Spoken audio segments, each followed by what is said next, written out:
بسم اللہ الرحمن الرحیم۔ السلام علیکم معزز طلباء کرام، آپ سب کیسے ہیں؟ آج ہم تفسیر بیضاوی کے سبق نمبر 333 کو پڑھیں گے۔ آج کے ہمارے سبق کا عنوان ہے آیات کی تحقیق۔ آج کے ہمارے سبق کی عبارت جو ہے وہ والذین کفروا وکذبوا بآیاتنا سے شروع ہوتی ہے۔ آج کے سبق میں ہم اولاً تو اس حوالے سے گفتگو کریں گے کہ یہ جو آیت والذین کفروا وکذبوا بآیاتنا سے شروع ہوئی ہے، اس کا ما قبل سے ربط کیا ہے، ترکیبی اعتبار سے، معنوی اعتبار سے، اور اس کے بعد جو ہماری گفتگو ہوگی وہ کفروا وکذبوا،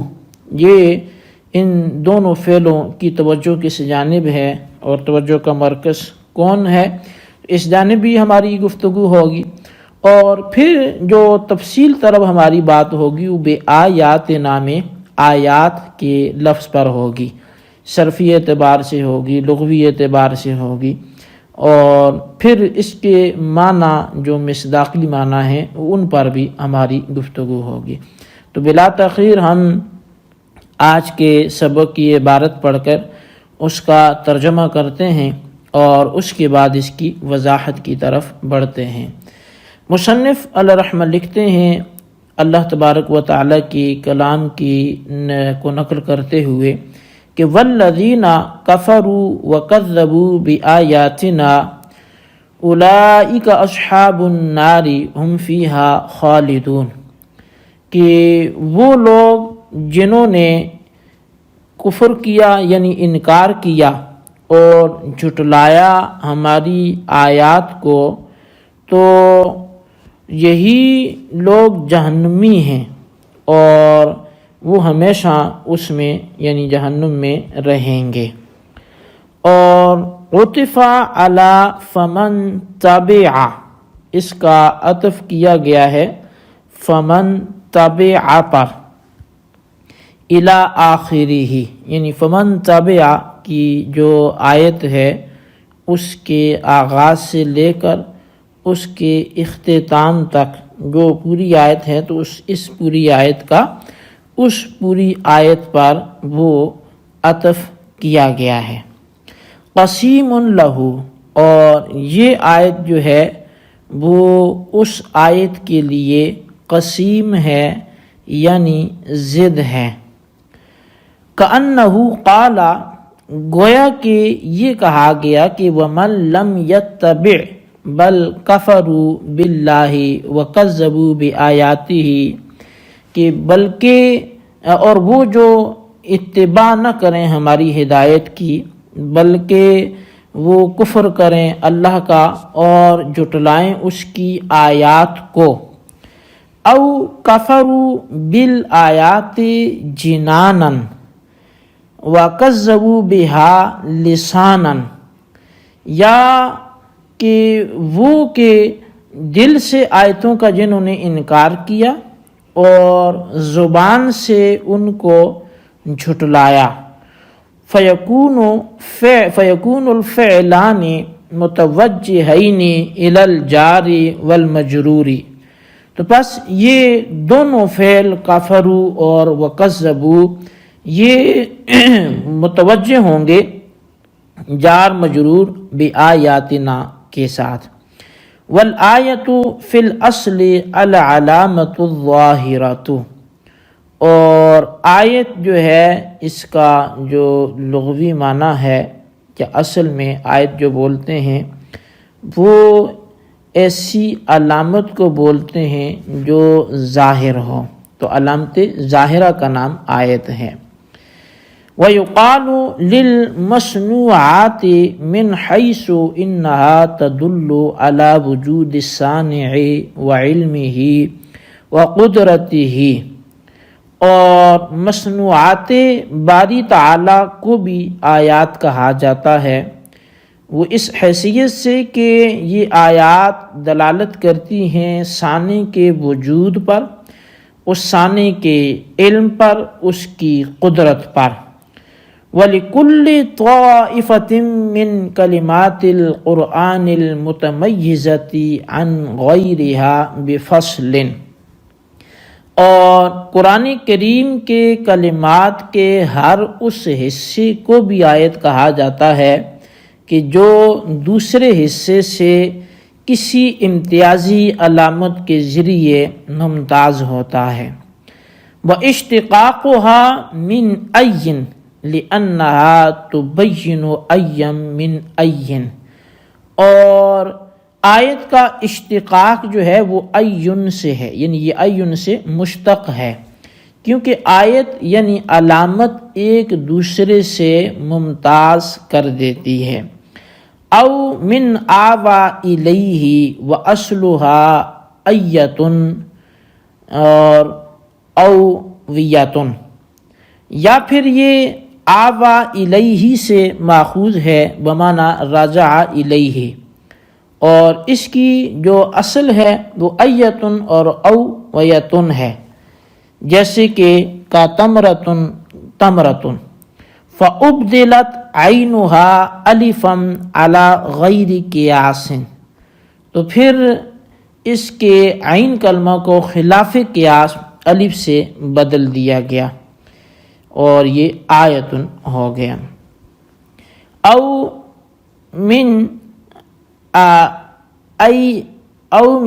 ایبت او اویت کرمکت فاعلت، یا پھر یہ اس کی اصل جو ہے وہ ایبتن ہے یا اویتن ہے، اور جیسا کہ رمکتن، اور فاعلت پھر اس میں تعلیل کی گئی۔ او آیتن کا قائلتن فحذفت الحمزۃ تخفیفا، یا پھر اس کی اصل جو ہے وہ آیتن ہے، یعنی یہ اس سے اس کا تعلق ہے، جیسے قائلتن، پھر حمزہ کو تخفیفاً یہاں پر حذف کر دیا گیا۔ والمراد بآیاتنا الآیات المنزلۃ او ما یعمها والمعقولۃ، اور مراد یہاں پر آیات سے وہ آیات ہیں جو آسمان سے اتاری گئی، یا پھر وہ کہ جو ان کو بھی عام ہیں، منزلہ کو بھی اور معقولہ کو بھی عام ہیں۔ جی طلبہ کرام، یہ تھی ہمارے آج کے سبق کی عبارت اور اس کا ترجمہ۔ اب آئیے اس کی باقاعدہ وضاحت کی طرف ہم بڑھتے ہیں۔ تو سب سے جو پہلی بات ہے وہ یہ ہے کہ والذین کفروا وکذبوا بآیاتنا، اس کا ما قبل سے ترکیبی تعلق کیا ہے؟ تو فرمایا اس کا جو عطف ہے وہ پیچھے آپ نے اسی سے ما قبل آیت میں جو پڑھا تھا، قُلْ نَهْبِطُوا مِنْهَا جَمِيعًا فَإِمَّا يَأْتِيَنَّكُم مِّنِّي هُدًى، اس ہدن کے بعد تھا فَمَن تَبِعَ هُدَايَ فَلَا خَوْفٌ عَلَيْهِمْ وَلَا هُمْ يَحْزَنُونَ، تو اس کا جو عطف ہے وہ فَمَن تَبِعَ پر ہے، یعنی جس نے ہماری طرف سے ہدایت پر اتباع کی تو اس پر تو کوئی غم نہیں ہوگا، اور جس نے انکار کیا تو یعنی فمن تابع پر اس کا عطف ہے، اور یہ اس کی ضد ہے، یعنی وہاں تو یہ تھا کہ جس نے اتباع کی، اور اس میں یہ ہے کہ جس نے اتباع نہ کی۔ وہاں جو ہدایت کے راستے چلا، اور اس سے مراد وہ جو ہدایت کے راستے نہ چلا۔ اچھا، اس کے بعد جو دوسری چیز ہے وہ یہ ہے کہ یہاں پر پھر جو ترکیبی اعتبار سے اگر معنی دیکھیں عربی اعتبار سے، تو پھر وہ یہ بنتا ہے کہ فمن تابع ہدایا فلا خوف علیہم ولا هم یحزنون ومن لم یتبع بل کفروا باللہ وکذبوا بآیاتہ، کہ وہ جس نے ہمارے رسی کی پیروی کی تو اس پر تو کوئی خوف و غم نہ ہوگا، لیکن وہ کہ جس نے اتباع نہ کی بلکہ اللہ کا انکار کیا، اس کی آیات کو جھٹلایا، تو یا پھر آیات کو اس نے قلب سے جھٹلایا، انکار جو ہے وہ دل سے کیا، تصدیق نہ کی، اور زبان سے ان کی تکذیب کی، تو پس یہ اب مصنف رحمہ فرماتے ہیں کہ دونوں جو فعل ہیں وہ کفروا والا ہو یا کذبوا والا ہو، تو دونوں افعال کا جو تعلق ہے وہ جار مجرور کے ساتھ ہے۔ مطلب کیا ہے کہ جو کفرو ہے اور کذبو ہے یہ بآیاتنا سے متعلق ہیں، یعنی دونوں کا تعلق اس اعتبار سے کہ جس نے کفر کیا کس کا، بآیاتنا، جس نے جھٹلایا کس کو، بآیاتنا، تو اس لحاظ سے دونوں کا تعلق جو ہے وہ بآیاتنا سے ہے۔ اچھا، والآیت فی الاصل سے اب مصنف الرحمہ آیت کی تحقیق کرنے لگے ہیں کہ آیت کا اصل اور لغوی اس کا جو معنی ہے وہ کیا ہے، اور پھر اس کا استعمال کس میں ہوتا ہے اور اس کی اصل کیا ہے۔ تو فرمایا کہ آیت کا جو اصلی اور حقیقی معنی ہے وہ تو کہتے ہیں کہ علامت ظاہرہ کا آیت بولا جاتا ہے، یعنی ایک ظاہر جو علامت ہو اسے کیا بولتے ہیں، آیت بولتے ہیں۔ اور وہ مثال کے طور پہ آپ یوں سمجھیں کہ فلاں کی آیت یہ ہے کہ اس کے جو ہے وہ ماتھے پہ تہجد کے نمازوں کے سجدے کے نشان ہیں، تو جو ظاہری علامت ہو تو ظاہری علامت کو آیت بولتے ہیں۔ یہ ایک لغوی اعتبار سے بات ہوگی۔ پھر کہا جی کہ یہ اللہ تعالیٰ کی بنائی ہوئی اشیاء پر اس کا اطلاق کیا جاتا ہے۔ اب وہ مصنوعات الہیہ وہ کیا ہیں، تو وہ پورا نظام عالم ہے، وہ دنیا ہے، اس کے بعد کی نعمتیں ہیں، اس کے اندر کی نعمتیں ہیں، یہاں کی اشیاء ہیں، وہ زمین و آسمان ہو، وہ آسمان سے بارش کا برسنا ہو، بادلوں کا چلنا ہو، سمندر ہو، یہ سمندری جانور ہوں، آبی ہوں، غیر آبی ہوں، اسی طرح یہ جتنے نباتات، یہ جتنے پھل اور اس طرح کی متعدد اشیاء جو اللہ تبارک و تعالیٰ نے انعام و اکرام فرمائے، یا اس کے علاوہ انسانیت ہو، حیوانیت ہو، یہ ہواؤں کا مسخر فرمانا ہو، تو یہ زمین کو نرم بنانا ہو، آسمان کی پشت جو ہے وہ اس کو ہم پر معلق کرنا ہو، تو یہ سارے جو معاملات ہیں تو یہ ساری مصنوعات الہیہ ہیں، اور یہ ساری چونکہ وجود ثانی پر دلالت کرتے ہیں، یعنی کوئی تو ہے جو نظام ہستی چلا رہا ہے، وہی خدا ہے، یہ سارا نظام جو چل رہا ہے تو یقیناً کوئی چلانے والا ہے، اس کے علم پر، اس کی قدرت پر یہ ساری آیات دلالت کرتی ہیں، یہ ساری چیزیں دلالت کرتی ہیں، تو اس لیے ان اشیاء کو بھی آیات بولا جاتا ہے۔ اچھا، اب یہ تو تھا معقولات سے تعلق، یعنی وہ چیزیں جو بندہ تھوڑا سا غور کرے، عقل کا استعمال کرے، اسے بات سمجھ میں آ سکتی ہے کہ ہاں یہ چیزیں جو ہیں وہ خود سے نہیں بنی بلکہ کوئی ہے ان کو بنانے والا۔ اور دوسرے انداز سے اگر آپ دیکھیں تو ایک حصہ وہ بھی ہے جو قرآن کریم کی آیات کا ہے، یعنی وہ عربی الفاظ ہیں، وہ اس کا درس ہے، وہ ان کے معانی ہیں کہ اللہ تبارک و تعالی نے ان میں خود ہی سوال و جواب بھی قائم فرمائے، تنبیہات بھی فرمائی، متنبہ فرمایا لوگوں کو کہ ایک اللہ کی طرف لوٹ کے آؤ، دلائل قائم کیے، ان کے توہمات کا رد کیا۔ تو اس لحاظ سے قرآن کے کلمات کا ایک ایک گروہ جو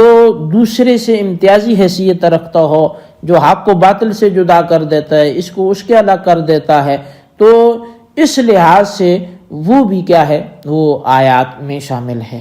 اور پھر وہ اشتقاق و حاصل آیت کا مشتق من ہو وہ بیان کرنے لگے ہیں کہ یہ ایون سے مشتق ہے،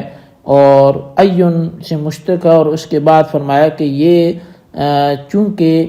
ایم من این کی تبیین کے لیے آتا ہے۔ تبیین کا مطلب ہے کہ یا تبین، یہ لانہا تبین ایم من این، این میں سے این کا مطلب ہے شخصا من شخص، کسی ایک شخص کو دوسرے سے یہ نمایاں کر دیتا ہے اور ممتاز کر دیتا ہے۔ اسی طرح پھر فرمایا یا پھر یہ آوا الیہ سے مشتق ہے۔ آوا الیہ کا مطلب ہے راجع الیہ، کہ اس کی طرف اس نے رجوع کیا، تو اب یہ اس سے مشتق ہے۔ اور اس کی جو اصل ہے تو وہ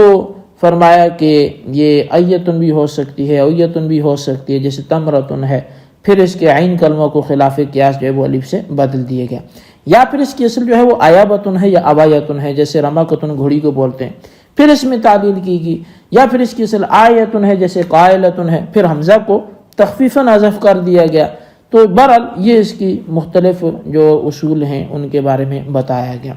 اور اب سوال یہ ہے کہ آیات سے مراد کیا ہے؟ آیات سے مراد وہ آیات ہیں جو آسمان سے اتاری گئی، یعنی قرآن کریم کی جو آیات ہیں، یا پھر یہ ہے کہ آیات سے مراد عمومی معنی ہے، یعنی وہ آیات بھی ہیں جو منزل من السماء ہیں یا منزل من اللہ ہیں، اور وہ آیات بھی ہیں جو آیات معقولہ سے تعلق رکھتی ہیں، یعنی عقلی اشیاء مصنوعات الہیہ۔ تو بہرحال یہ ہمارے آج کے سبق کی عبارت ترجمہ وضاحت تھی، اس کو آپ اچھی طرح سمجھیں، اس کے خلاصے کو اپنے رجسٹر پر ضرور لکھیں، بالخصوص ان سوالات کے جوابات بھی دیں۔ سوال نمبر 1 یہ ہے کہ اس آیت کا ماقبل سے تعلق کیا ہے، کس پہ عطف تحریر کریں، اور سوال نمبر 2 یہ ہے کہ آیت کا مشتق منہ تحریر کریں۔ اللہ تبارک و تعالیٰ سے دعا ہے جو کچھ ہم نے پڑھا سنا اسے یاد رکھنے کی توفیق نصیب فرمائے، آمین بجاہ نبی الامین صلی اللہ علیہ وسلم۔